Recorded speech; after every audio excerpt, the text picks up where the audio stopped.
September 1066. The skies above England are silent, but the battlefield screams. A single arrow cuts through the air like fate itself and strikes a man in the throat, a man once feared across continents. He does not fall instantly, even bleeding, choking. He raises his sword one last time. That man was Harald Hardrada, king of Norway, conqueror of the East, the last thunderbolt of the Viking Age. But how did we get here?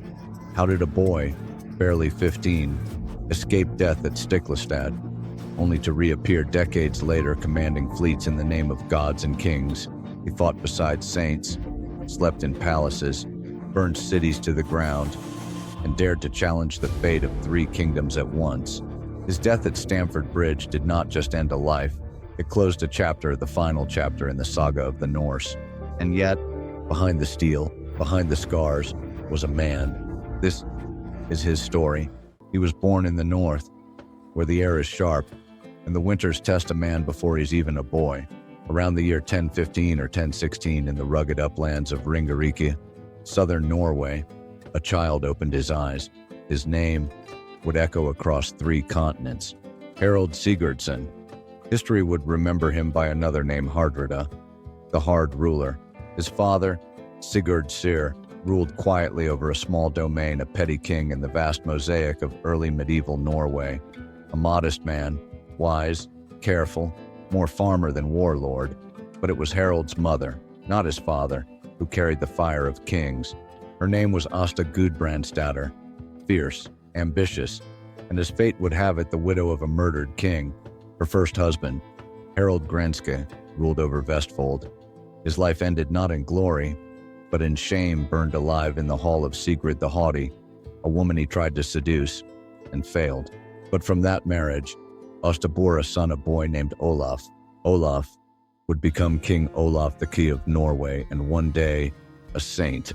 Harald then was half-brother to a sainted king and the youngest son in a web of half-royal blood. He was not born to inherit a throne.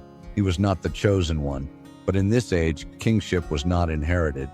It was taken, and Harald would learn this lesson early. From his earliest days, he walked among legends. He was said to be tall, even as a child, broad-shouldered, light-haired, with a fierce gaze. The sagas claim he was greater than other men in both mind and body. Whether myth or truth, one thing was clear. This boy was watching, learning, waiting. In the longhouses of Ringerike, he listened to the songs of skalds, the tales of Harald Fairhair, the king who had first united Norway a century earlier. Fairhair, who might have been Harald's great-great-grandfather, depending on which saga you believe. But bloodlines, in these times, were weapons. They were sharpened, reshaped, retold, not always to tell the truth, but to claim power. And the family of Harald Hardrada, their lineage was burnished like steel, polished to legitimize their ambitions. Harald wasn't alone. He had full brothers Guttorm, Halfdan, Ingrid, and a sister, Gunhild. But in the eyes of the world, Olaf cast the largest shadow. Olaf rose quickly. At just 20, he claimed the throne of Norway, fighting for it, bleeding for it, holding it with both sword and scripture. He returned from Normandy, a Christian convert, determined to baptize a kingdom once ruled by Thor and Odin. To young Harald, Olaf was more than kin. He was a hero, a template, a mirror. And soon, a call would come, a call that would drag him from boyhood and into the fires of destiny. In the broader world, the tides of the Viking Age were still roaring. Since the late 700s, Norse warriors had thundered out of Scandinavia, raiding, conquering, settling. The Danes had carved kingdoms in England and France. The Swedes sailed the rivers deep into the Slavic lands, founding cities like Kiev and Novgorod. And the Norwegians, they were warriors without borders, seeking fortune in Ireland, Scotland, Iceland, Greenland, even Vinland.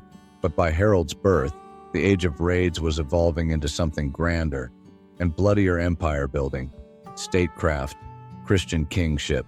Norway itself had tasted unification first under Harald Fairhair, then shattered again into rival jarls and warlords.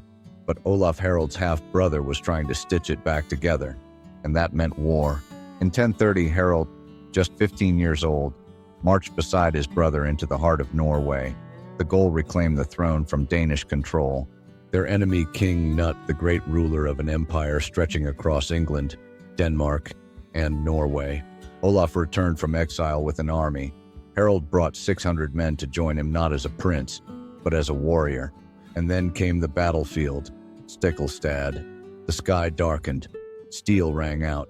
The Christians of Olaf's army clashed with Norwegians loyal to Danish jarls. It was not a foreign war. It was civil, fratricidal. Harald fought fiercely. He stood near Olaf, watched as his brother took 2 wounds, neck, knee, and finally a spear to the gut. Olaf collapsed on a rock. Another warrior, perhaps from behind, struck him through the throat. The king was dead, and Norway bled. Harald was wounded, but not broken. The boy who had never held a crown now held the body of a saint. He and a handful of men recovered Olaf's corpse, buried him secretly, and then Harald vanished into legend. He crossed the Swedish border, through forests and mountains. He sailed down rivers that flowed like veins across Eastern Europe. He arrived at a foreign city, but one with Norse roots, Kyiv, capital of the Rus, a place where Vikings had become princes, emperors. There ruled Yaroslav, the wise Grand Prince of Kyiv, husband to a Swedish princess, father of daughters sought after by kings across Europe. It was here that Harald found refuge, and perhaps purpose, but not yet fortune, not yet greatness. He was still just a teenager. No crown, no land, no titles, just a sword and a dream. But in Kyiv, that would change. Harald would rise from exile to captain, from captain to commander, from commander to legend, and it would all begin with a single decision to sail south to the greatest city in the known world, to Miklagard, the Norse name for Constantinople. There, behind golden walls, he would enter the service of emperors and carve his name into the history of 3 civilizations. But before we go there, before we follow him into palaces and deserts, across mountains and oceans, we must remember this Harald Hardrada began not as a king, but as a boy forgotten by fate. What he became, he took with blood, iron, and fire. But Harald wasn't merely running from defeat. He was running toward destiny. In Kyiv, he found not just shelter, but a stage. The city, once a Norse outpost, had become a jewel of Eastern Europe, ruled by the wise and pragmatic Yaroslav the Fair. Yaroslav saw something in this young warrior. Not just blood, not just bravery, but potential. And Harald, he was watching again, absorbing the way kings rule, how courts operate, how alliances are forged, not just with blades, but with daughters. It is said that Harald even asked for Yaroslav's daughter's hand, the young Elisiv, but the king refused. Harald, after all, was still landless, crownless. He had titles in his blood, but not in his hands. So Harald did what he always did. He set out to earn them. He trained with the elite guards, led raids into enemy territory, began gathering men, loyal men, warriors who saw in him more than a commander. They saw a future king. But Kyiv was just the beginning. If Harald wanted true fame, if he wanted gold, glory, and the power to reclaim Norway, he had to go further. He had to travel to Miklagard, the Norse name for Constantinople, the great city, capital of the Byzantine Empire, seat of emperors, lords of the East, a place where Norse mercenaries became legends or never returned. And Harald was ready. He would leave the frost of Norway behind. He would cross seas where gods once walked. He would fight for emperors, kneel in cathedrals, spill blood in deserts. And through it all, he would remember he was not done. His brother was dead. His kingdom was stolen. But his name, Harald Sigurdsson, would rise again. Not yet Hardrada, not yet king. But the fire had been lit and it would not be extinguished. Next, from defeat to glory, from exile to fire. Part 2, Shattered Swords, Fallen Thrones. The waters of the Black Sea shimmered behind them. The ships rocked gently, but on board, the men whispered of war and of the man who led them. Harald, no longer just a refugee prince, now a rising name within the Byzantine Empire. But let's rewind. How did he get here to the gates of empire? It began in Kyiv, where Harald Sigurdsson had nursed wounds not just of the body, but of pride. His brother was dead, his homeland lost. But in that loss, something had awakened, a fury, a focus, a hunger for greatness that would not sleep. So he left the snowy forests and sailed south down the Dnieper River, past fortresses and steppes, through narrow gorges and bandit waters, until at last the city of legend rose before him. Constantinople, Miklagard, the queen of cities. To the Norse, it was a place of gold domes and impossible stone walls, a city where emperors rode in chariots beneath sapphire ceilings, and where common men could, through service, rise into the annals of legend. It was here that Harald joined the Varangian Guard. Now, the Varangians were no ordinary soldiers. They were the personal bodyguards of the emperor, sworn not by blood, but by oath, fierce, unyielding, mostly Norse, but also Russ, Anglo-Saxon, even Slavs and Franks. And Harald, he was extraordinary, tall, commanding, fluent in strategy and speech, brave, perhaps to a fault. He quickly rose through the ranks, not because of his name, but because of his deeds. Campaign after campaign followed, first in Asia Minor, suppressing Arab raids along the Byzantine frontier.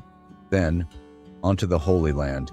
Harald was likely among the first Norsemen to fight in Jerusalem, then under Muslim control, but contested by Christian allies of Byzantium. He journeyed through Sicily battling Saracen emirs, storming coastal cities. The sagas even claim he fought in North Africa, earning gold by the weight of his sword. Harald became wealthy, but more than that, he became respected among soldiers, among nobles, and feared by those who saw in him something dangerous. But Constantinople was not a land of loyalty. It was a snake pit of courts, of whispers behind veils. The emperor changed with the tides, and alliances never lasted long. Harald, by now a high-ranking commander, was arrested. The charges unclear. Possibly jealousy, possibly insubordination. Maybe he just rose too high, too fast. But you don't cage a storm. The sagas say Harald escaped, with the help of a powerful woman, Maria, a niece of the emperor whom some claimed he'd seduced. Others said she fell for his poetry. For yes, Harald wrote verses, even in exile. He broke free. Some say he even blinded the man who jailed him, as was Byzantine custom. Others say he fled by ship, under cover of night, with stolen treasure in his hull. Whatever the truth, he left Constantinople richer, battle-hardened and unbroken. And with him, he carried something more precious than gold, a vision. Back in Kiev, he returned not as a guest but as a man of status. This time, Yaroslav listened. This time, Elisiv became his bride. The exiled prince now had a noble wife, Byzantine gold, and a fleet of loyal warriors. What was left? Only one thing. Norway, in the north, the throne he once fled had changed hands. His nephew, Magnus the Good, son of Saint Olaf, ruled Norway and had just inherited Denmark from King Knut's heirs. But Magnus was young and his grip uncertain. And now, a letter arrived. From across the sea from Sweyn Estridsson, a Danish rival of Magnus. The message was simple. Help me claim Denmark, and I'll help you claim Norway. But Harald had no interest in being anyone's pawn. He sailed north, but not to serve, to conquer. The year was 1046. Harald returned to Norway for the first time in 16 years. Not as a refugee, not as a boy, as a warlord, as a king in waiting, as a storm approaching the coast. Magnus knew war was coming, and he made a choice few expected. Rather than battle his uncle, he offered him a share of the crown. Norway once again had two kings, Magnus the Good and Harald Hardrada, but it would not last. Within a year, Magnus was dead, illness, or treachery. The sources whisper, but never say. What is known is this. In 1047, Harald became sole king of Norway. He was now 32, aged in fire, richer than any monarch in the north, feared in Constantinople, respected in Kiev, and now, ruler of the land he had once bled for. But Harald was not content with the throne. He wanted more. His first test, Denmark, though Magnus had inherited it, Sweyn Estridsson had retaken it and now sat on a throne that Harald believed was rightfully his, and so began a war that would last 15 years. Each summer, Harald led invasions into Danish territory. He burned towns, sacked cities, Hedeby, Aarhus, Ribe, Roskilde, and each winter, Sweyn returned. A ghost, a shadow, a rival who would not stay down. It was war without end, but Harald had patience, and even more, he had vision. He began to consolidate his rule in Norway, building roads, reforming coinage, rewarding loyal jarls, crushing disloyal ones. He built not just an army but a state. Still, Denmark eluded him. Sweyn would not fall, but something else was happening. In a different kingdom, a distant island, a crown without an heir, and there, another opportunity waited. England, a land torn by succession, where Viking blood still flowed in royal veins, and where Harald Hardrada believed he had a claim, but that would come later. For now, he was king of a realm once shattered, king of men who had once hunted him, and all of it the thrones, the treasure, the titles he had earned with a sword. He had been a boy at Stiklestad. Now, he was Hardrada. But power, real power, does not come from the crown alone. Harald knew this. He had worn armor longer than robes. He had fought for emperors who trusted no one, and died anyway. So in Norway, he ruled with steel and strategy. He knew the jarls, the local nobles, could make or break a king, so he rewarded those who bent the knee, and crushed those who resisted. He centralized coinage, issuing silver pieces stamped with his own name and image, a message to every village, every market stall. This is not Nuts Norway, this is mine. He reformed the military, not just raiders and mercenaries, but trained household warriors, a standing force, loyal only to the crown. And he didn't just fight battles, he funded churches, supported bishops, helped Christianize regions still clinging to the old gods. But make no mistake, this was not piety, it was politics. By allying with the church, Harald undermined rebellious jarls, many of whom still clung to pagan loyalties. In public, he was the Christian king. In private, he sang old verses. He toasted Odin with his scalds. The last Viking still lived within. But he also understood something few Viking rulers ever did. Legacy is not only won in war, it's built in peace. So Harald began to shape a new Norway. He built fortresses, improved trade, and while his enemies called him Hardrada, hard ruler, many peasants remembered him as the king who brought order after chaos. Yet peace was always temporary. Across the sea, England trembled.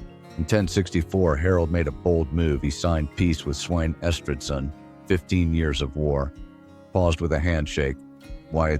Because Harald's gaze had shifted. He had one throne, but he wanted another.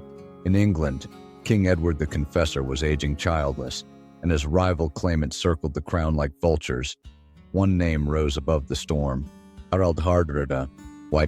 Because, as the sagas claimed, an old deal had been made between Nut, Magnus, and the kings of Norway, that if Edward died without an heir, the crown would pass to the king of Norway. Was it real convenient myth? It didn't matter.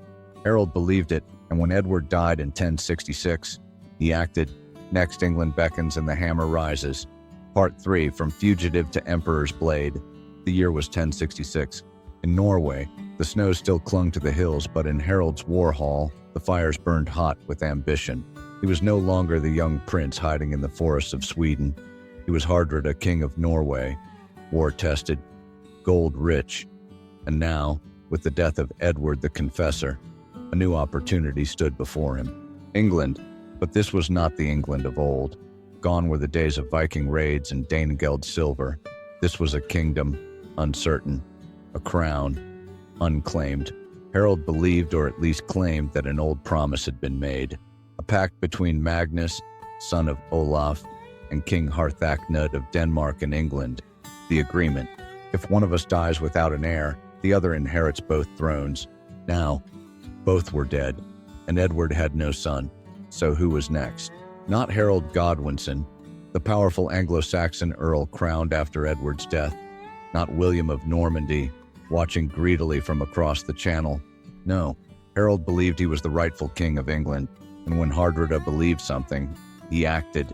He spent the early months of 1066 preparing not just troops, but ships, warships with black hulls and dragon prow heads, an armada of over 300 longships, packed with warriors hungry for plunder and glory. And at his side, he had a powerful ally, Tostig Godwinson, the exiled brother of Harold, the very man who now sat on the English throne.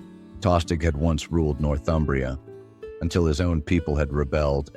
Banished, bitter, and furious, he crossed the seas to join Hardrada. Together they formed a pact. I bring you England, and you give me the north. A deal made in ambition and sealed in vengeance. By September, the sails were raised. Harold's fleet swept along the Norwegian coast, past the Shetlands and Orkneys, gaining strength like a storm at sea.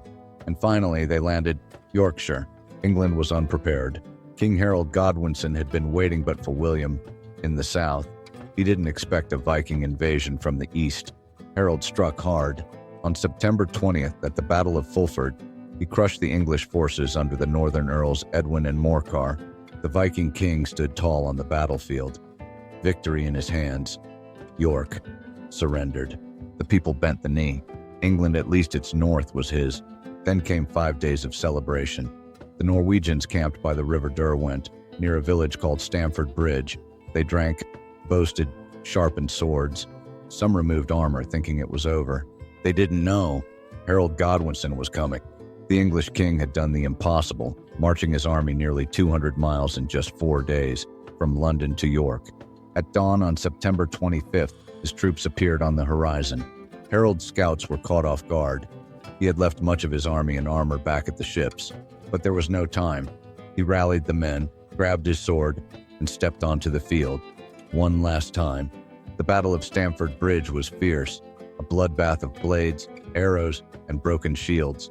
The sagas speak of a lone Viking holding the narrow bridge, cutting down Englishmen one by one until he was speared from below by a man in a barrel. Harold fought like a storm, until an arrow pierced his throat. He did not fall instantly. They say he staggered, roared, raised his sword again, and died standing. The Viking Age ended that day, the last great Norse king dead on English soil. The fleet returned to Norway with only 24 ships remaining. The rest burned, sunk, abandoned. But was that the end, or just a legend's final chapter when news of Harold's death reached Norway? There was shock, grief, but not surprise. For years, they had followed a king who chased the impossible, who ruled not with caution, but with fire. His son, Olaf Kyrre, inherited the throne, a quieter king, a builder, a man of peace, and for the first time in decades, Norway was still. But what of Harold's legacy?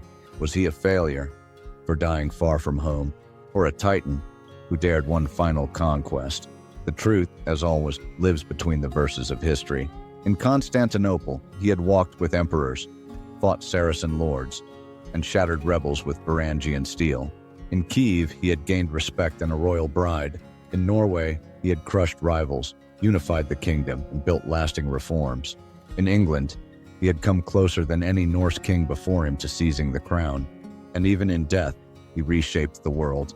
You see, Stamford Bridge was not just a Viking defeat. It was a gift to William of Normandy. Harald Godwinson had rushed north to stop Harald Hardrada, leaving the southern coast undefended. 3 weeks later, William landed.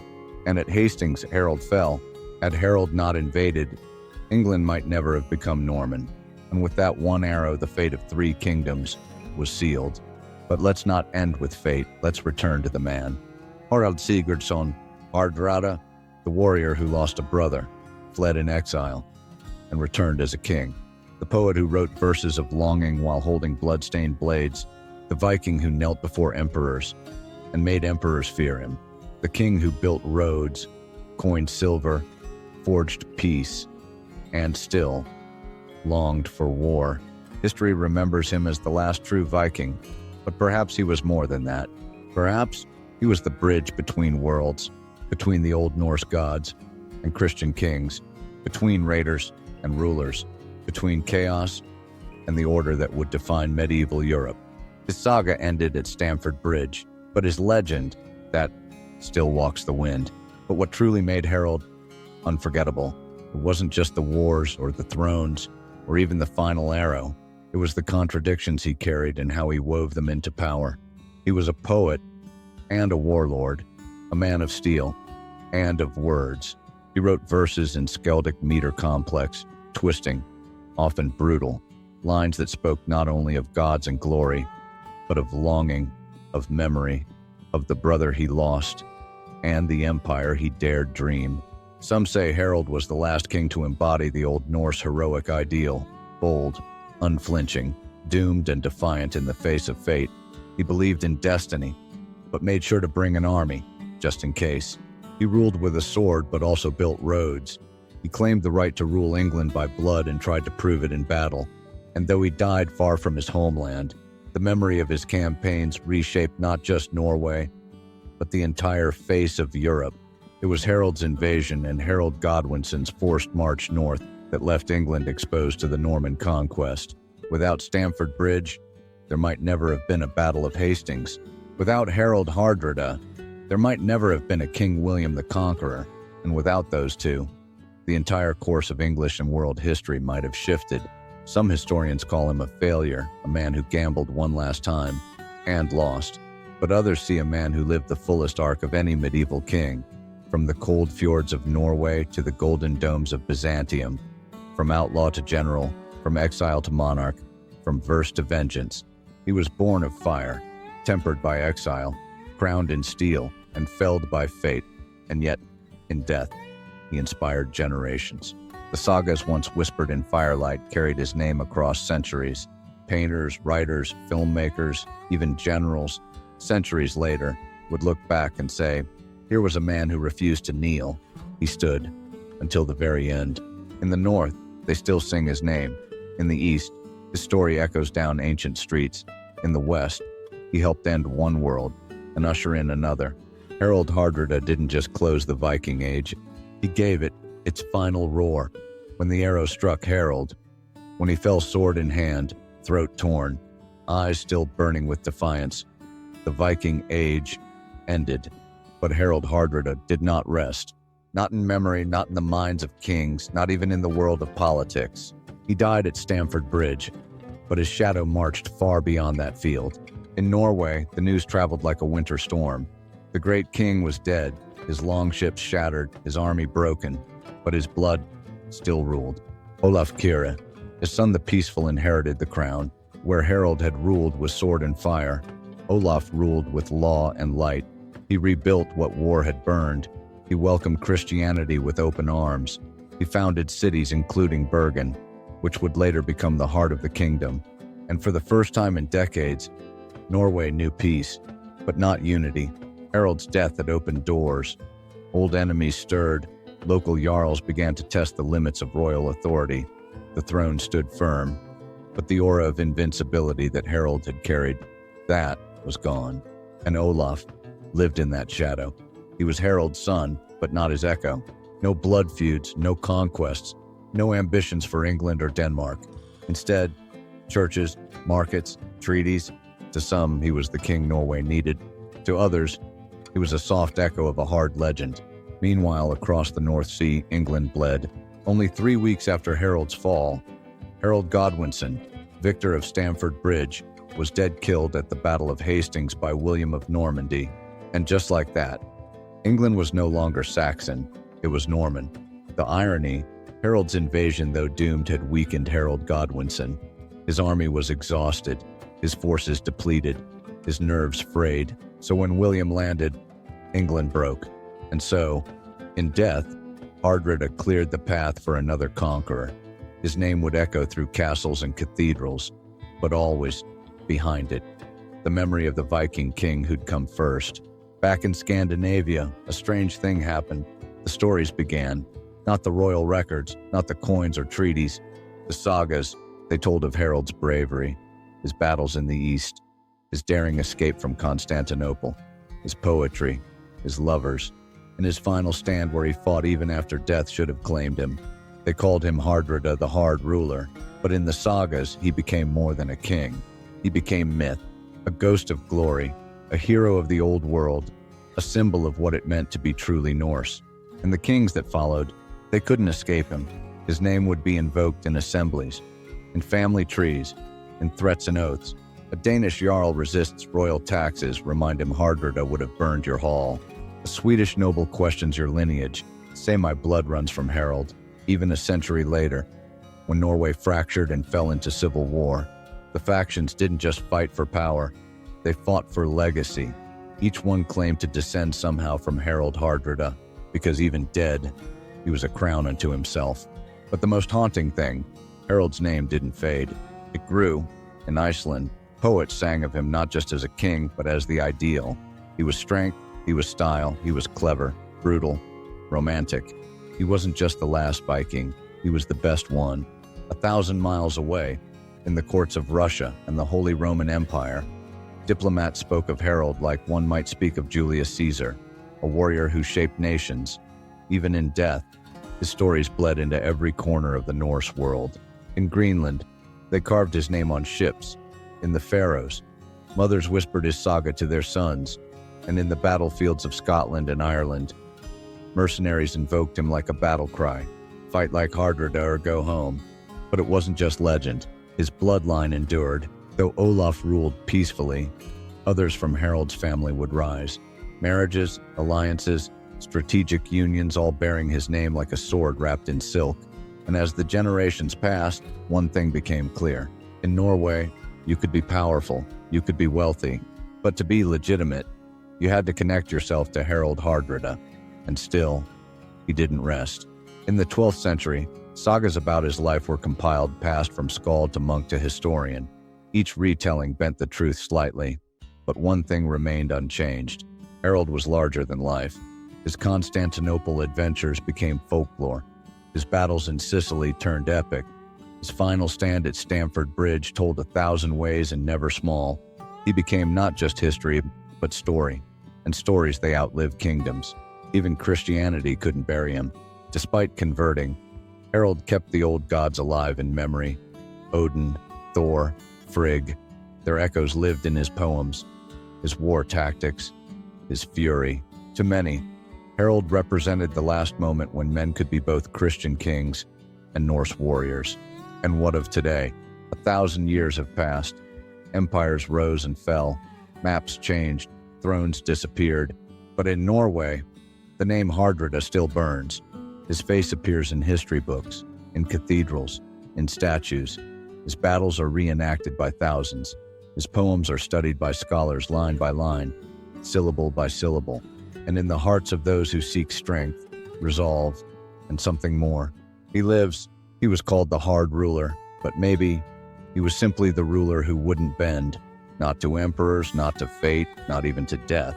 That is why he doesn't rest. Because stories like Harald Hardrada weren't made to rest. But Harald's ghost didn't just haunt the Middle Ages. He followed us into the modern world. In the 19th century, as nationalism swept across Europe, Norwegians looked to their past for strength. And who did they find? Hardrada. Writers, artists, politicians, they revived his name. He wasn't just a king now. He was a symbol of resilience, of independence, of Norwegian might. He appeared in operas, oil paintings, and political speeches. A warrior for a new age. The Viking who stood not for conquest but for identity.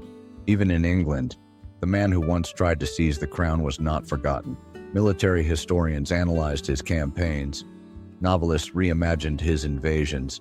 Modern-day scholars debated his legacy. Was he reckless or visionary? The debate never ended. In pop culture, his legend only grew. TV series cast him as a brooding anti-hero. Games let players conquer Europe in his name. Documentaries whispered his story like prophecy. And in every retelling one, truth remained. Harald did not die quietly. Some even speculated, what if he had won at Stamford Bridge? Would England have become a Norse realm? Would the Anglo-Saxon line have survived longer?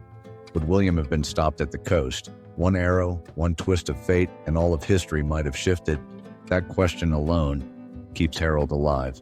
He has statues now, tourist trails that trace his life, plaques in York, memorials in Oslo.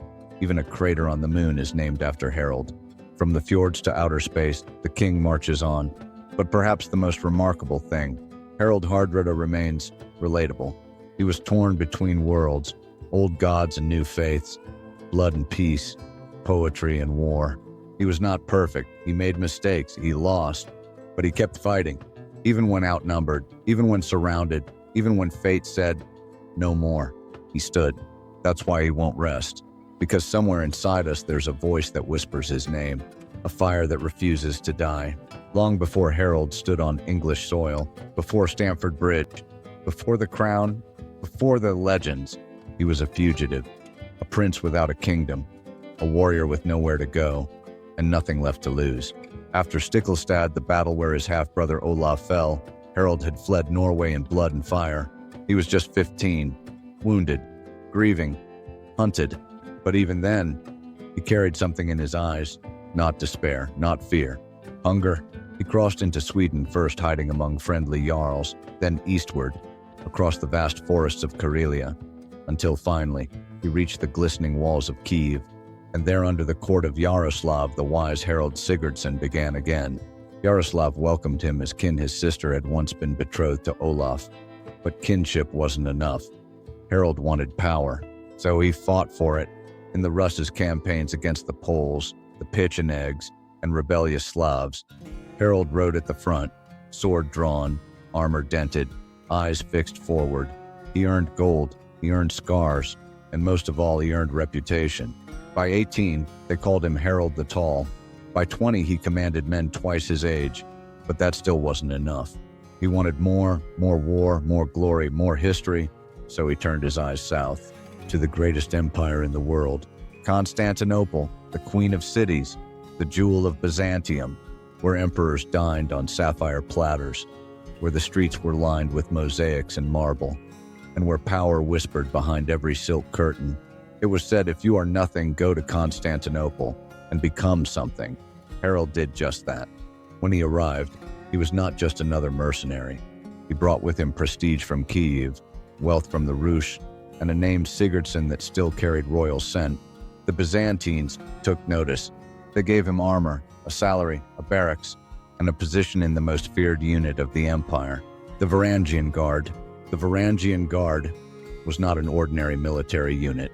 It was an oath-bound brotherhood, a wall of iron, made of foreigners, Norsemen, Rus, Saxons, all sworn to protect the Byzantine emperor, even unto death.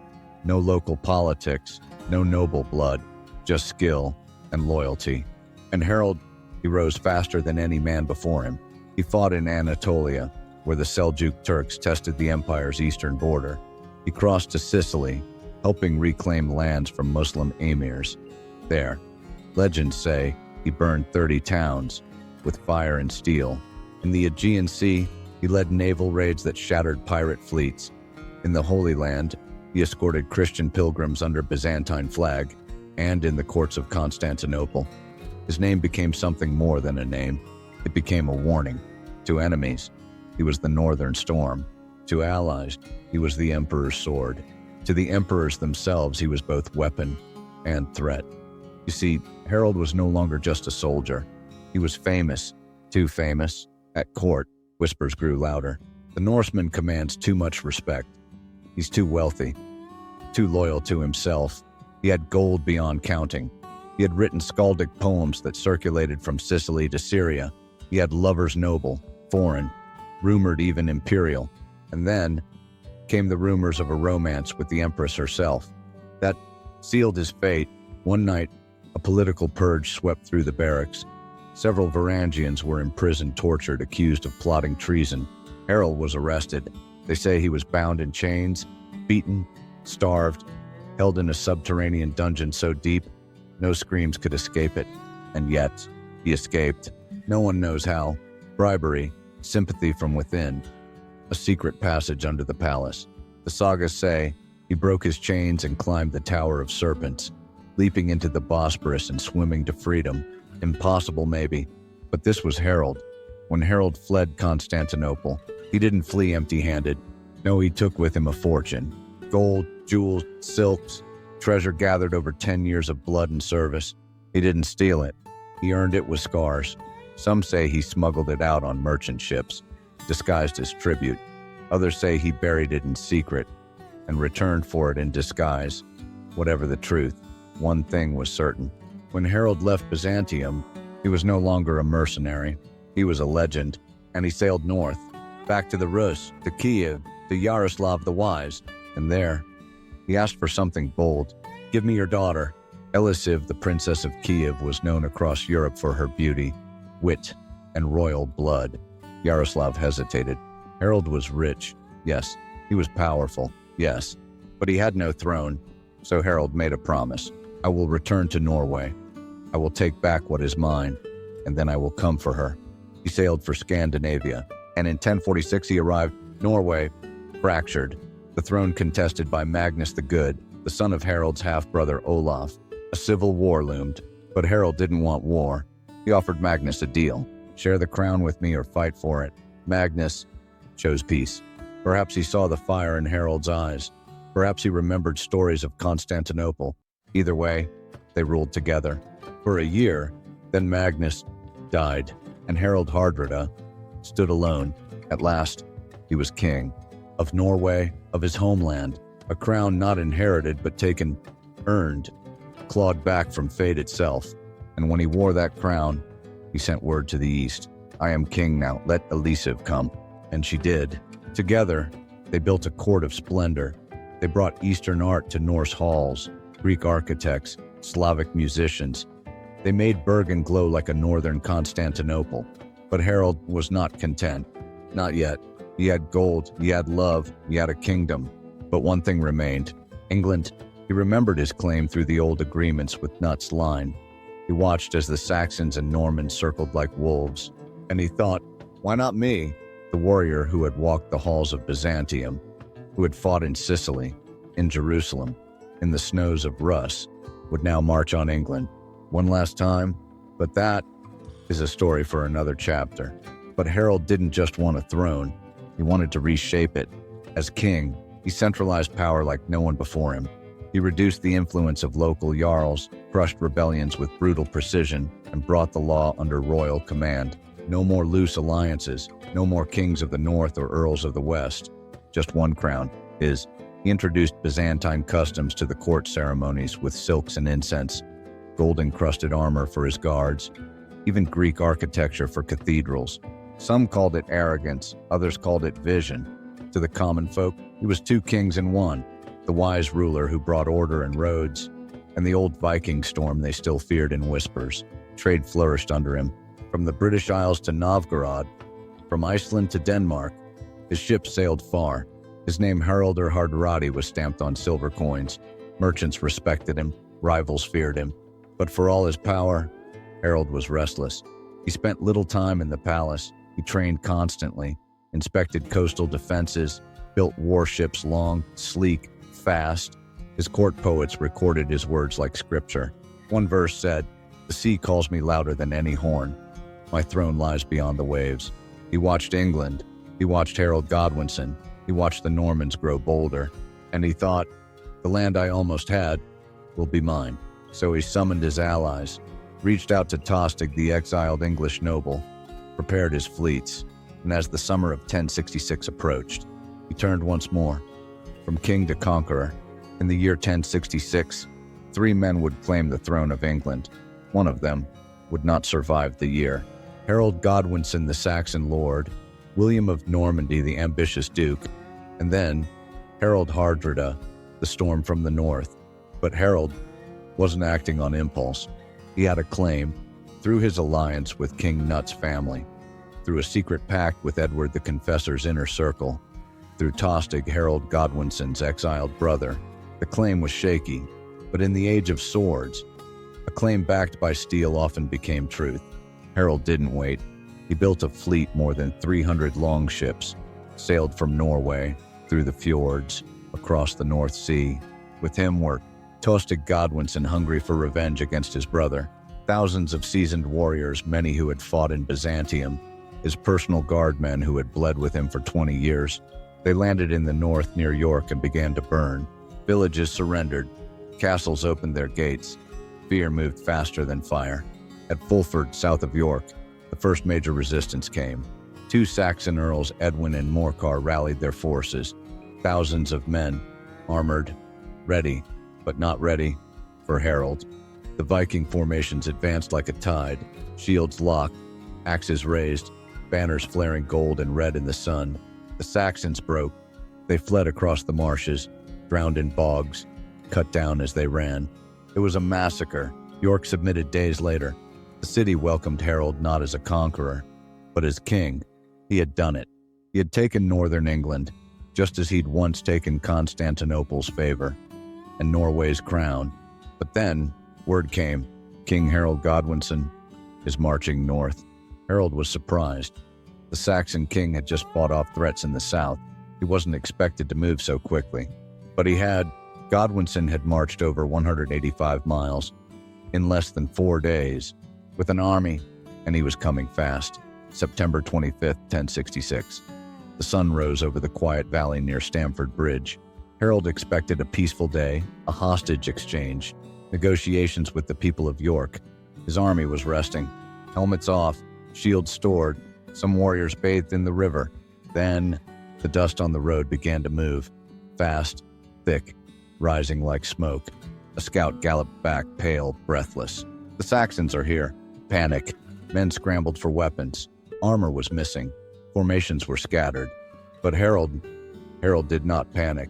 He roared orders, drew his sword, and stood like a tower amid the chaos. The Saxons charged first, fresh, disciplined, led by Harald Godwinson himself. The Vikings reeled, but they held. At the narrow bridge, one Norseman stood alone, shield in one hand, axe in the other. They say he killed 40 men before being brought down, only when a Saxon floated beneath the bridge and stabbed him from below. That nameless warrior bought Harold precious time. But the battle was brutal. Vikings fell by the dozens. The shield wall crumbled. The river turned red. Still, they fought. Harold in the front ranks, tall, armored, unbreakable, until an arrow. No one saw who fired it. It came from nowhere, or everywhere. It pierced his throat. Harold staggered, dropped to one knee, and died still facing the enemy. The Vikings wailed. Some fled, some fought harder, but without their king, the spirit cracked. By nightfall, the Saxons held the field, bodies everywhere. The Norwegian dream was over. But the story not yet. After Stamford Bridge, only 24 ships returned to Norway from over 300. They carried broken warriors, scars, and silence. The North had lost more than a king. They had lost their era. For days, Harold's body lay on English soil. Godwinson ordered it buried with respect. For even his enemy, he honored as a warrior. Eventually, the body was returned to Norway. They say it rests in Trondheim, though others whisper he was never found. But Harold's death didn't just end a reign, it ended something larger. The Viking Age. For centuries, the Norse had terrorized Europe, raided monasteries, toppled kingdoms, crossed oceans. But on that September day, in one battle, it stopped. An irony. 3 weeks after Harold fell, Harald Godwinson was killed at Hastings, defeated by William of Normandy. Had Harold lived a few more weeks, had he defeated the Saxons, England might have been his. One arrow, one breath, one choice. History pivots on these. Was it worth it? To die far from home, to chase a crown in a foreign land, to gamble everything kingdom, legacy, blood on one final war. Maybe not, maybe yes. But Harald Hardrada would have said, a life without risk is no life at all. He lived as few dared to. He died as only kings do, and his name whispered from fjord to battlefield has never truly faded. He was not just a king, he was the last Viking. And in every warrior who stares at impossible odds and still steps forward, Harold rides again.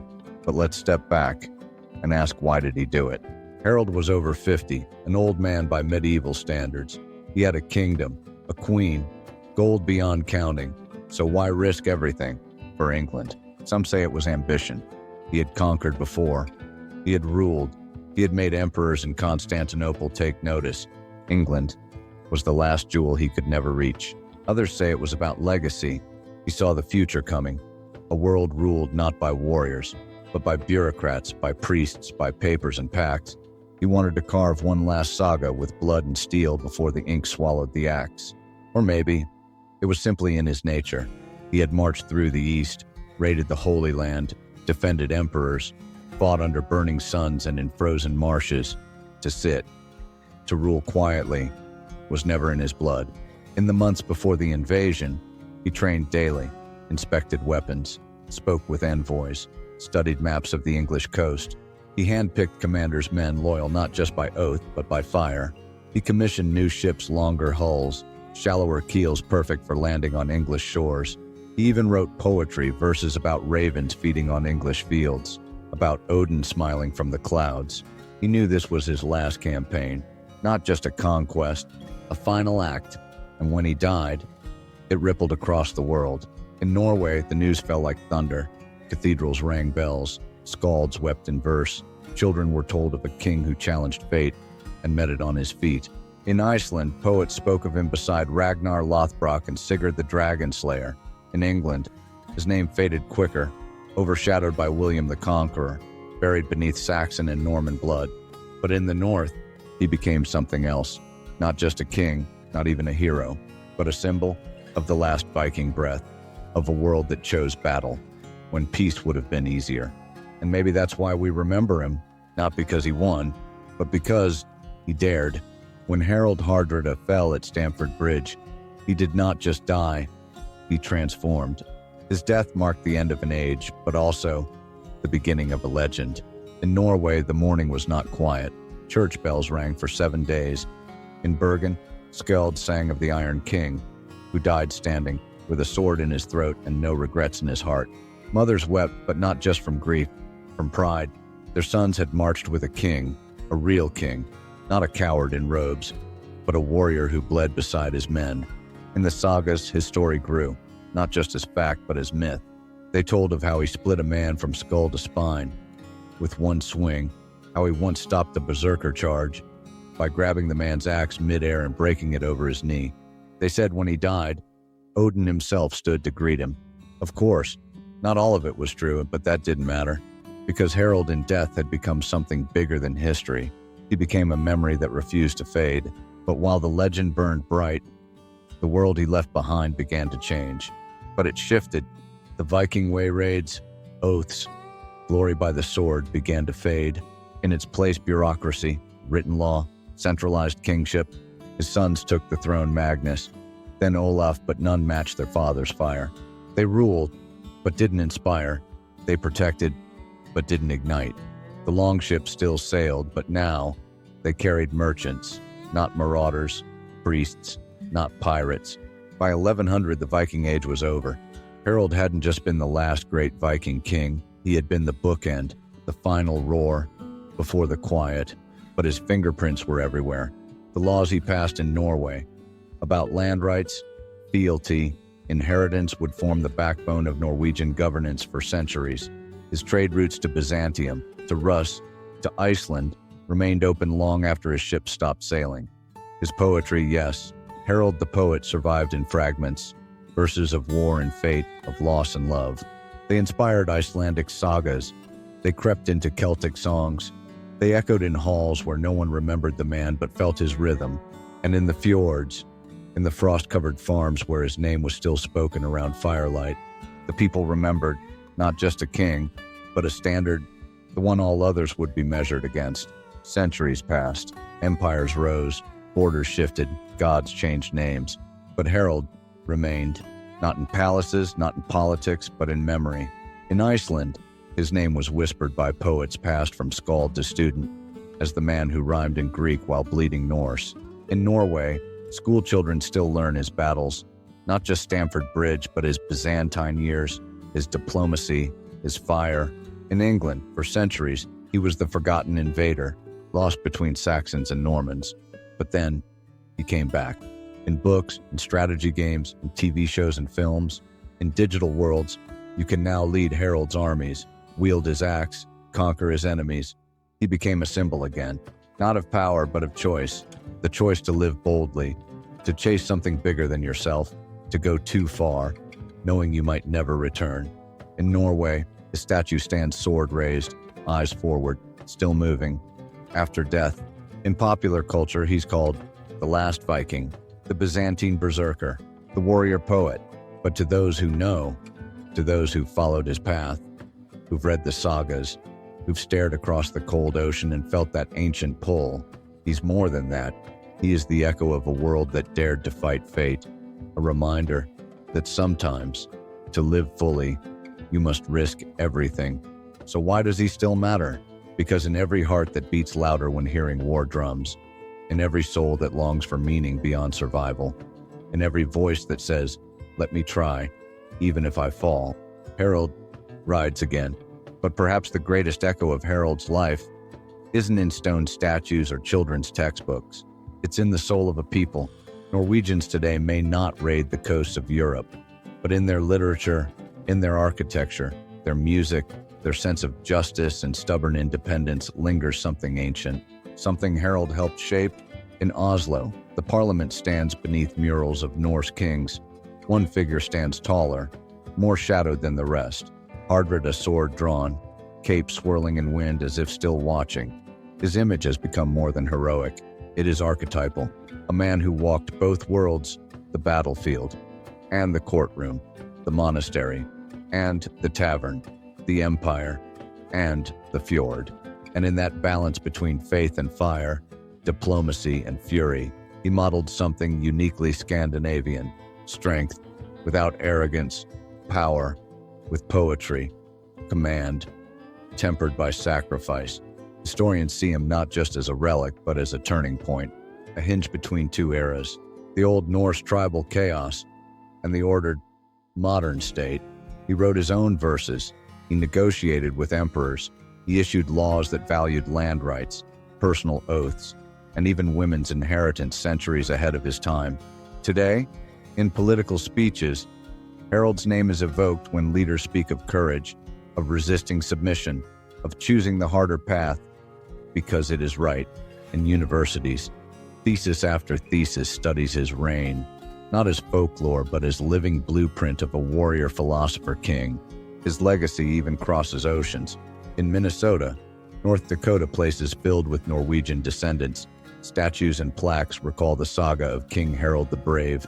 Even Viking festivals in Canada and Scotland name their tournaments in his honor. Axe-throwing competitions, boast contests, all done in the shadow of his story. And in pop culture, he's everywhere. Games like Assassin's Creed Valhalla nod to him. TV series like Vikings whisper his name. Even Marvel's Thor has, more than once, borrowed his poetic bravado. Why? Because there's something timeless in Harald's myth. He is not flawless, he is not gentle, but he is authentic.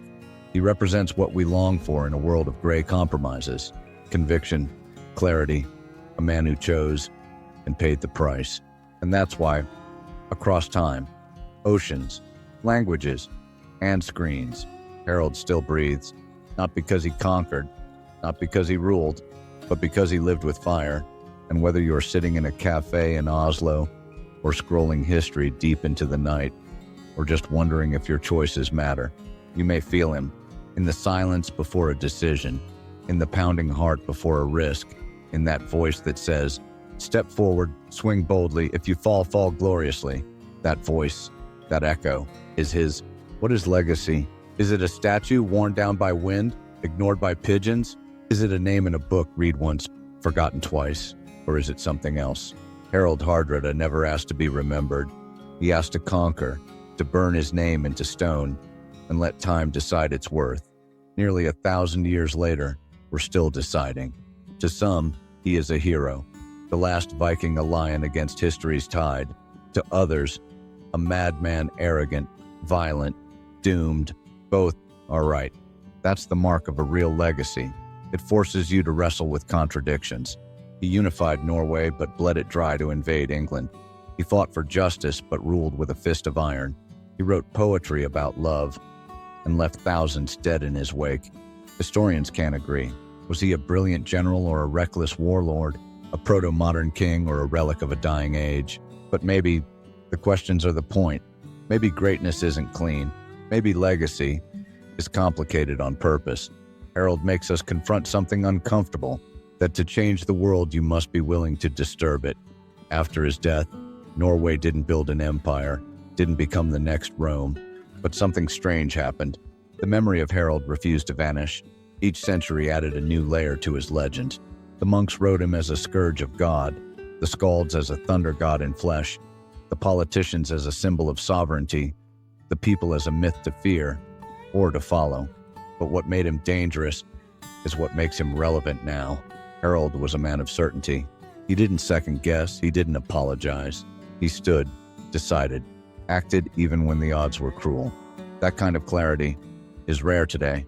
We live in a world of nuance, of maybes, what ifs, and perhaps, and that's fine.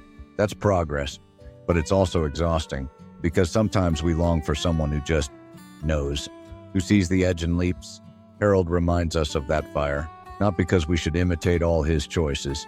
Many of them were brutal, even monstrous, but because we've forgotten how to risk. He reminds us that life without danger isn't life. It's just slow surrender in corporate boardrooms, in war colleges, in films and fantasy games. Harald's decisiveness is studied. His campaign in England, though doomed, is still used as a case study in military strategy. How to take advantage of speed, how to unite fractured allies, how to lose with honor, to lose and still shape the world. And isn't that what legacy is? Not avoiding failure, but surviving it. Harald Hardrada doesn't fit into boxes. He breaks them. Not a saint, not a villain, but a flame burning too hot, too wild, to last, and yet still burning. In every student who chooses a path no one believes in every soldier who charges into chaos with eyes wide open, in every leader who makes a decision not for polls but for purpose. That's his legacy. Not the crown, not the blood, not the empire he never won, but the fire he lit in those who dare to want more. Because Harald didn't just want to survive. He wanted to live loud, to die with his sword drawn, to chase greatness until it broke him. Most kings build walls. He built roads to Byzantium, to Jerusalem, to England, to the edge of legend. And for all his flaws, for all his failings, he showed us what it means to burn bright, to walk into history not asking for permission, but demanding to be remembered. He didn't ask the world to make space for him. He took it, not out of greed, but out of belief that a life of hesitation is worse than a death of conviction. And now, 1,000 years later, we speak his name, not because he was perfect, but because he was real. Academic circles still argue. Was he a transitional monarch, bridging paganism and Christianity, or a relic stubbornly clinging to a vanishing world? Some say his ambition was visionary. He saw Norway not as a tribal realm, but as a nation waiting to be born. Others argue he set Norway back, that his obsession with England drained the homeland, bled it for glory. But even critics admit Harald forced Norway to define itself. What kind of nation would rise from his ashes? That question lingered for centuries. It shaped kings who followed, shaped laws, shaped identity. Even in the 19th century, when Norway sought independence, guess whose name they invoked? Not just Saint Olaf, not just Christian martyrs, but Harald Hardrada, the man who defied empires, the king who died on foreign soil. Not because he had to, but because he refused to let his destiny be dictated by others. In modern times, he's been re-examined through other lenses: psychology. Harald as a case study in heroic personality disorder, the kind of mind that can't sit still, that must do, charge, prove, or die trying. Leadership theory. He's cited in military academies, a commander who mixed brutality with loyalty, inspiration with intimidation, a master of terrain, of fear, of timing. In literature, he's a muse. Authors write fictionalized memoirs. Poets craft verses echoing his war cries and quiet regrets. In political thought, he is a paradox. How much force is justified to unify? Is it noble to conquer if your people benefit? What do we owe the past if it haunts the present? These aren't just historical musings. They are modern questions about power, responsibility, and the cost of being remembered. Because here's the truth: Harald didn't just leave behind a crown or a body count. He left behind a mirror. When you look at him, you're not just seeing a Viking. You're seeing yourself if you let ambition burn brighter than fear. And that is the real fire. Not his axe, not his crown, not even his legend, but the spark he lit in you. So ask yourself, what will you fight for? What will you build? Will you dare to live fully or settle quietly? Because one day, your story will be told too. And the question won't be, did they succeed? But did they burn bright enough to be remembered? The moment Harald fell, a man died, but a myth was born. And myths don't stay quiet. They grow, they twist, they multiply. Harald the warrior was real, but Harald the legend, that was just beginning. In the centuries after his death, he became everything the storytellers needed. To the Norwegians, he was a national father. the man who dared to unite a land of feuding chiefs. To the Icelanders, he was a cautionary tale, ambition unchecked, fate unheeded. To the Byzantines, he was remembered as a mercenary god, the Norse thunder who served the emperor and bent enemies to dust. Each culture chose a piece of him and left the rest behind. Even the church took notice. Though Harald wasn't canonized like St. Olaf, he was tolerated. His brutal nature made him unfit for sainthood, but his loyalty to Christian kings gave him a shadow of grace. In some manuscripts, he's drawn with a halo. In others, with a wolf's snarl. The duality begins, and over time, the real Harald became harder to find. Which Harald do you believe? The killer of peasants or the defender of justice? The poet-king or the blood-drenched conqueror? The visionary or the brute? The answer is, yes, he was all of them, and none of them. That's how myth works. It wraps a man in story until truth is just another version. The 21st century, a world of satellites, smartphones, and silicon chips. And yet Harald is still here. Why? Because myths adapt, they evolve, and Harald's myth is ferocious. You'll find him in strategy games, Crusader Kings, Total War, Civilization, where his face is scarred, his crown tilted, and his armies relentless. He appears as a playable hero, not because of his politics, but because of his presence. Big, unstoppable, glorious, and doomed. TV shows reimagine him too. In Netflix's Viking's Valhalla, he's the smirking champion, a man of swagger, muscles, and prophecy. Hollywood loves him, but not always truthfully. Sometimes he's a Christian zealot, sometimes a Viking berserker, sometimes both. Rarely. Is he human? And that's the problem with myth. It amplifies, but also distorts. We remember the axe, the crown, the last charge at Stamford Bridge, but forget the quiet years of diplomacy, the painful exile in his youth, the poems he wrote in Greek, because that Harald, the one who bled, doubted, hoped. He doesn't fit neatly on a poster, but even so his story survives. Why?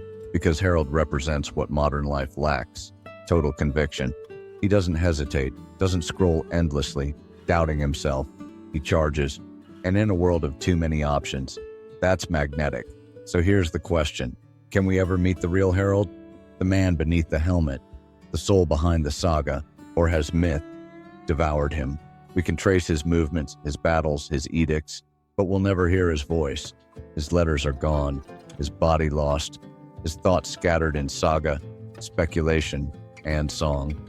And yet, sometimes that's not a loss, because maybe the idea of Harald means more than the facts. He represents the hunger we all carry, to matter, to fight for something, to become more than a whisper in time. In that sense, the myth is the man. He lived big so he could be remembered even bigger. But there's danger too. When we worship myths, we forget they were human. With mistakes, failures, fear, we paint them in glory and rob them of complexity. Harald was not just a Viking, not just a king, not just a god of war. He was a refugee, an exile, a man who lost his brother and never stopped running from that shadow. He built a life with his fists, but wrote poetry with his heart. He stormed cities, but also sat in silence, staring at snow, wondering if it was all worth it. That's the man worth remembering, not just the myth. The myth inspires. The man teaches. He teaches us that courage isn't constant, that conviction wavers, that glory always asks for something in return, and yet he chose it anyway. So don't just admire Harald, learn from him, from his power and his pain, from his triumph and his silence. And if one day you find yourself at a crossroads unsure, afraid, alone, think of him, think of the fire, the charge, the roar that still echoes, and ask yourself, do I want to be remembered or merely recorded? But Harald's myth didn't evolve in isolation. It thrived because the modern world needed it to. In an age overwhelmed by choice and anxiety, people crave figures of clarity, those who act with certainty, not hesitation. That's why Harald keeps returning, not just in history books, but in the minds of people searching for meaning. He became more than a Viking. He became a mirror of what we think we've lost: decisiveness, unshakable purpose, honor without apology. In video games, he's a symbol of brute will. In military strategy guides, his flanking maneuvers and speed are still studied.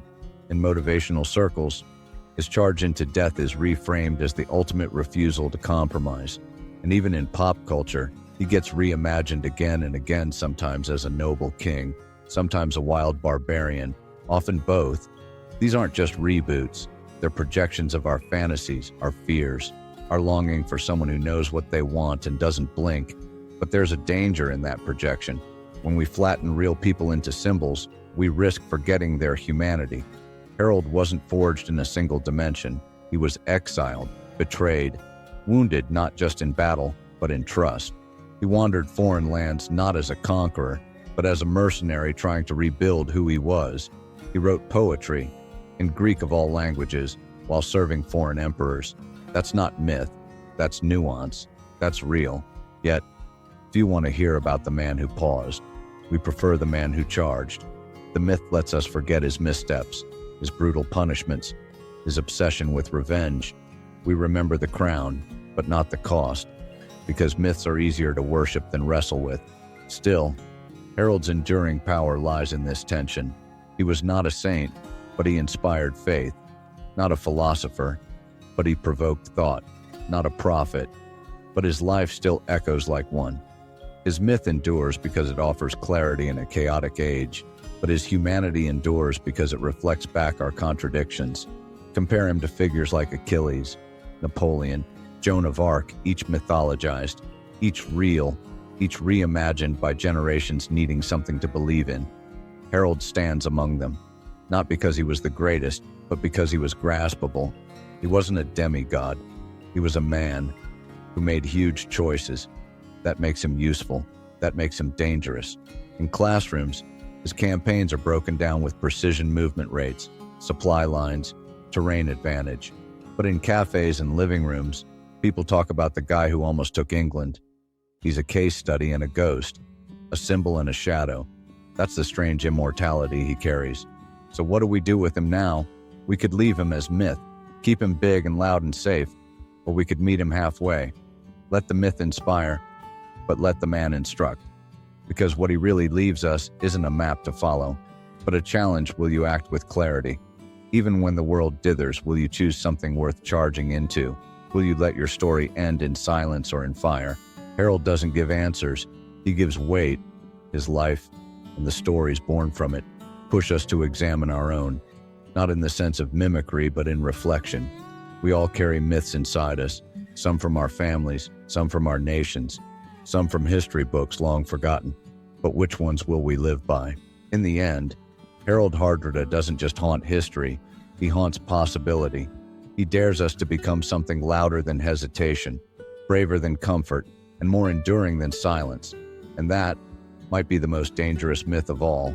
Dawn, September 25th, 1066. The sky above Yorkshire was clear, too clear.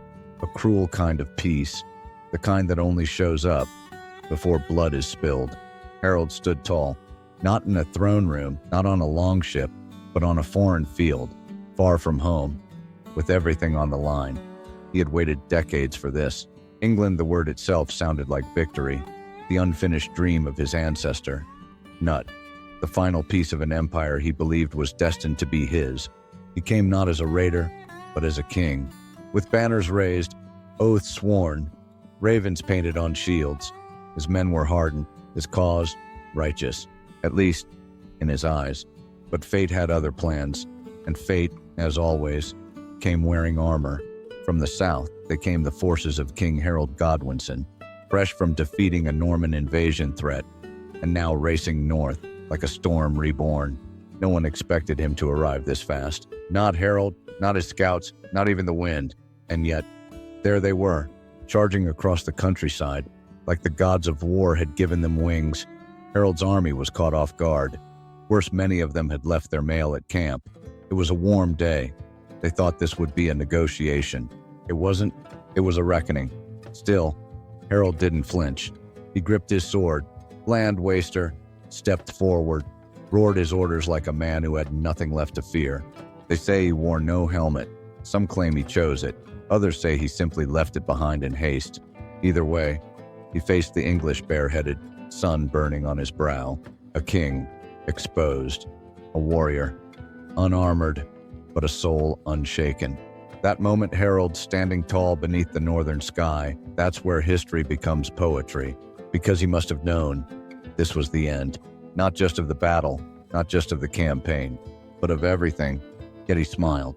He laughed. Some said, and then he charged. The English army hit like a hammer. Their shield wall closed fast tight, disciplined, relentless. For a moment, the Norwegians held. Spears clashed. Arrows hissed. The earth itself seemed to tremble. But it was chaos, the kind that melts formations and tests faith. Harald led from the front, not behind a command post, not watching from safety. He was in it, sword flashing like fire, voice cutting through the noise. Eyewitnesses said he moved like a man possessed, like death hadn't caught up to him yet. Then, it did. An arrow or a spear. No one agrees pierced him.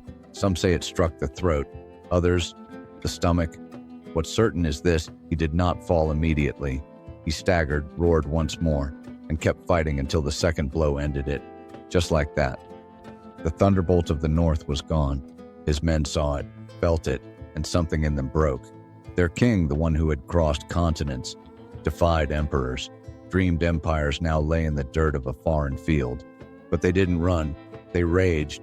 For hours more, they fought, tooth, nail, bone, desperation.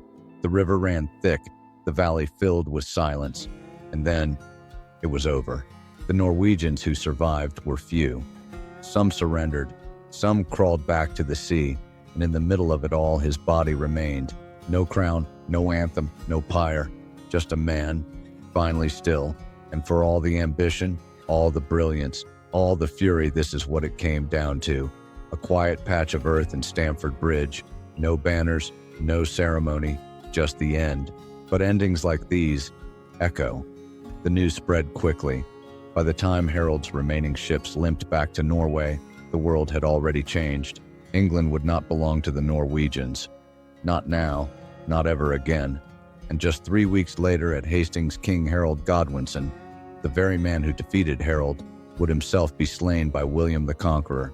The Saxons would fall, the Normans would rise.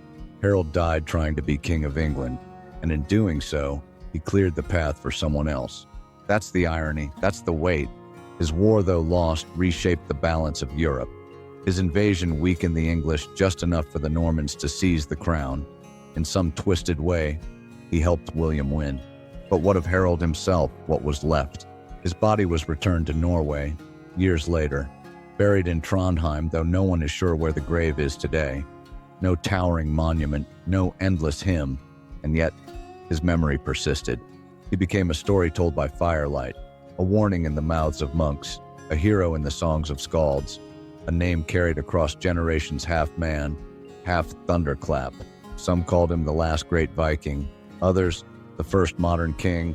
He was both and neither, because Harold didn't belong to any one age. He ended one and began another. The Viking age, wild, raw, brutal, dies with him. After Stamford Bridge, no Scandinavian king would threaten England again. That spirit of conquest, of endless outward hunger, finally collapsed under its own weight. And yet, in dying, Harold became more powerful than he ever was in life. His myth sharpened by failure, carved by loyalty, fueled by sheer defiance, lives longer than empire. That's what makes his final hour so haunting. Because it wasn't just about swords and blood, it was about choice. He didn't need to come. He didn't need to fight. He could have ruled Norway in peace. But he chose glory knowing it might kill him. And in that choice, he found something deeper than victory. He found meaning. That is what we remember. Not the crown he lost, but the fire he carried. Back in Norway, the news of Harold's death arrived like a winter storm. Sudden, cold, absolute. His court, once the center of energy and ambition, fell silent. His family grieved, but also scrambled. Power never stays still. His son, Olaf Kyrre, would eventually rule, but no one could truly replace the Iron King. To his people, Harold was more than a ruler. He was the shield wall of their identity, the last living echo of Viking defiance. His loss wasn't just military, it was spiritual. It marked the end of an era when Norsemen believed the world was still theirs to conquer. In monasteries, Monks recorded his death as a sign of divine justice the wrathful one brought low. But in the fjords, his name was spoken with reverence, not shame. They didn't mourn a failure. They mourned a man who dared everything. And that's the paradox. In losing England, Harald may have won something greater: immortality.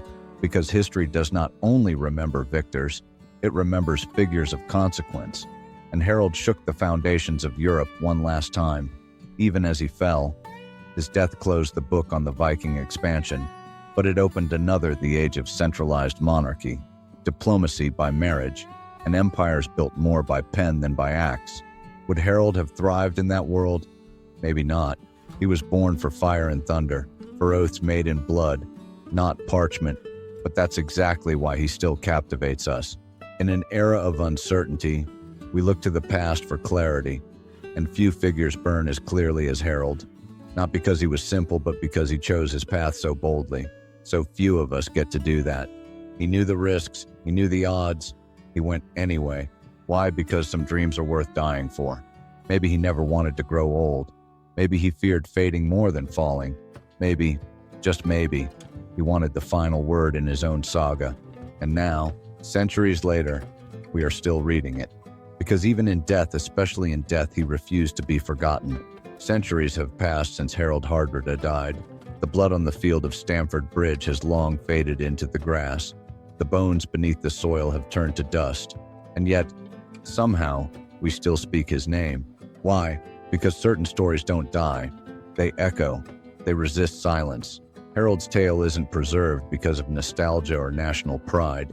It survives because it speaks to something deeper, something human, something timeless. We live in a world that moves too fast, a world of headlines and hashtags, of short attention spans and long anxieties. Certainty has become rare, conviction is often mocked, and in that whirlwind, a figure like Harald feels alien, but also necessary. Because Harald didn't drift, he chose, he didn't hesitate, he acted, right or wrong. Brilliant or reckless, he moved forward with fire in his chest. That kind of clarity is rare today. We question everything, and often with good reason, but we also ache for direction. We long for a moment when we, too, can stand tall and know what must be done. That's why his story matters. Not because we should idolize violence, not because we want more emperors or conquests, but because his life asks a question we're often too afraid to face. What are you willing to stake everything on? Most of us will never hold a sword, never command an army, never storm a kingdom's gate. But we will all at some point face a moment that asks, will you stand firm or turn away? Will you follow fear or purpose? Will you let the world shape you or shape the world instead? Harald answered that question with his life, and in doing so, he carved his name not just into stone but into the human condition itself. We often look back at figures like Harald and call them outdated, brutal, primitive. But the truth is, our world still runs on ambition, still bleeds for pride, still bows quietly, or not to power. We dress it in suits now. We call it policy, or economy, or legacy. But it's the same fire, the same hunger, and that's why Harald isn't just a relic, he's a reminder.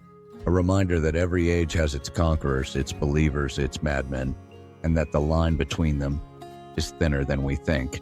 What makes Harald unique isn't just that he fought, it's that he believed, even in exile, even in failure, even when the world said no. He carried the dream of empire not as a crown, but as a burden. That's why he didn't retreat, why he didn't settle, why, at nearly 50, he still charged into the jaws of death. Because for Harald, action was a kind of truth, and that challenges us in a world paralyzed by doubt. We live in a time of infinite options and endless hesitation. We're told to wait, to weigh, to second guess, and maybe that's wise, but maybe it's also why we're so restless. Maybe we've forgotten what it means to leap, to commit, to burn for something. Harald reminds us that even in failure, there is a kind of victory if you dared. Not everyone needs to storm a battlefield, but everyone needs a cause worth fighting for. He found his, even if it killed him, and in that flame, we can find our own reflection not as warriors, but as witnesses to a life lived without pause, without apology, without regret. So what, then, is the lesson.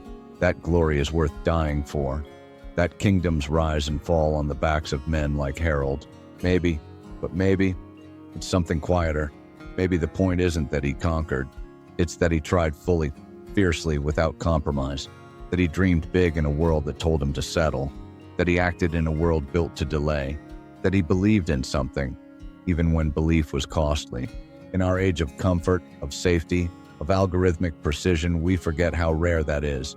Not because people today are weaker, but because we are taught to fear failure more than meaning. But Harald, he failed spectacularly, and still we remember him. Because the truth is, we don't just crave heroes who win. We crave heroes who burn, who rise, fall, and rise again in the telling. That's why this story matters. Because history isn't a textbook. It's a mirror. And sometimes, if we're brave enough to look into it, we see not just what the world was, but what we could be. So if this story stirred something in you, if it made you question, feel, ache, even burn, subscribe. Because here, we don't just retell history, we ignite it.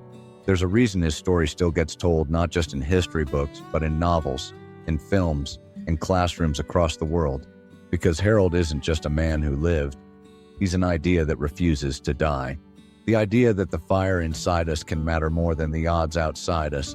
That legacy isn't about winning, it's about choosing. Choosing to stand when you could kneel, to act when others delay, to speak when silence is safe. That's why poets still write of him. Why school children in Norway learn his name. Why even fantasy epics borrow from his fire the warrior king, exiled and returned, rising one last time.